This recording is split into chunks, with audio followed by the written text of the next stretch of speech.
Number one, put God first. Put God first in everything you do. Everything that you think you see in me, everything that I've accomplished, everything that you think I have, and I have a few things, everything that I have is by the God. Understand that. It's a gift. 40 years ago, March 27th, 1975, it was 40 years ago, just this past March, I was flunking out of college. I had a 1.7 grade point average. I hope none of you can relate. I had a 1.7 grade point average. I was sitting in my mother's beauty shop. They still call it beauty shops now? What they call it now? Yeah, I was sitting in the beauty parlor. I was sitting in my mother's beauty parlor, and I'm looking in the mirror, and I see behind me this woman under the dryer. And every time I looked up, she was looking at me, just looking me in the eye.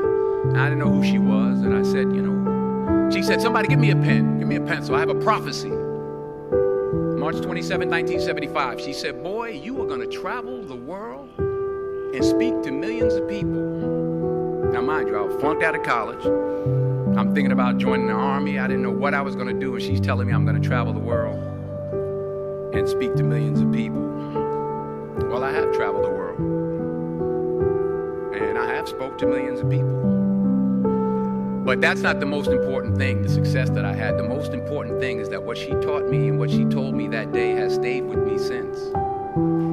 I've been protected. I've been directed. I've been corrected. I've kept God in my life, and it's kept me humble. I didn't always stick with him, but he always stuck with me. So stick with him in everything you do. If you think you want to do what you think I've done, then do what I've done and stick with God. Number two, fail big. That's right. Fail big. Today is the beginning of the rest of your life, and it can be very frightening. It's a new world out there. It's a mean world out there, and you only live once. So do what you feel passionate about. Take chances professionally. Don't be afraid to fail. There's an old IQ test, was 9 dots, and you had to draw 5 lines with a pencil within these 9 dots without lifting the pencil. The only way to do it was to go outside the box. So don't be afraid to go outside the box. Don't be afraid to think outside the box. Don't be afraid to fail big, to dream big. But remember, dreams without goals are just dreams, and they ultimately fuel disappointment. So have dreams, but have goals. Life goals, yearly goals, monthly goals, daily goals. I try to give myself a goal every day. Sometimes it's just to not curse somebody out. Simple goals, but have goals.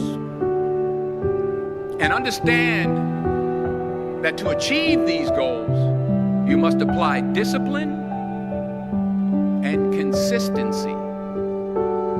In order to achieve your goals, you must apply discipline, which you've already done, and consistency every day, not just on Tuesday and miss a few days. You have to work at it every day. You have to plan every day. You've heard the saying, we don't plan to fail, we fail to plan. Hard work works.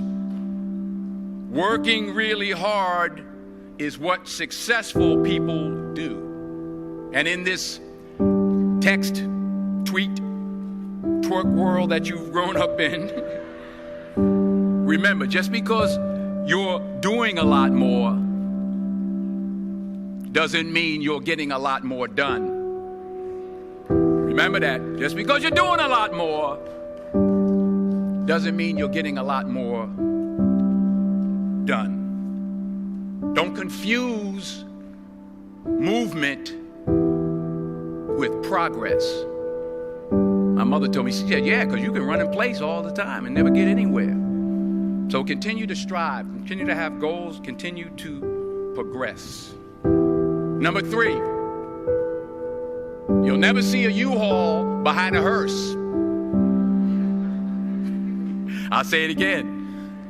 You'll never see a U-Haul behind a hearse. I don't care how much money you make, you can't take it with you. The Egyptians tried it. They got robbed. That's all they got. You can't take it with you. And it's not how much you have. It's what you do with what you have. We all have different talents. Some of you will be doctors, some lawyers, some scientists, some educators, some nurses, some teachers. Yeah, okay. Some preachers. The most selfish thing you can do in this world is help someone else. Why is it selfish? Because the gratification, the goodness that comes to you, the good feeling that I get from helping others, nothing's better than that. Well, one or two things, but nothing's better than that. Not jewelry, not big house I have, not the cars, but it's the joy. That's where the joy is, in helping others. That's where the success is, in helping others. Finally,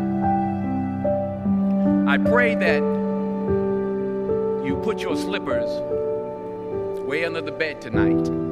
True desire in the heart for anything good is God's proof to you, sent beforehand to indicate that it's yours already. I'll say it again.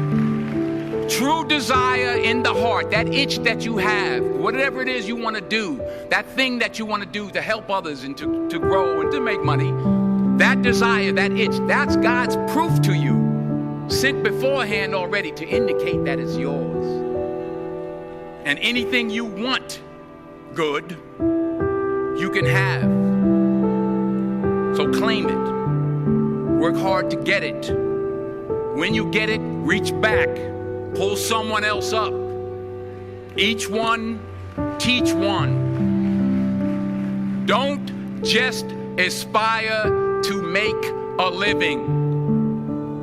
Aspire to make a difference.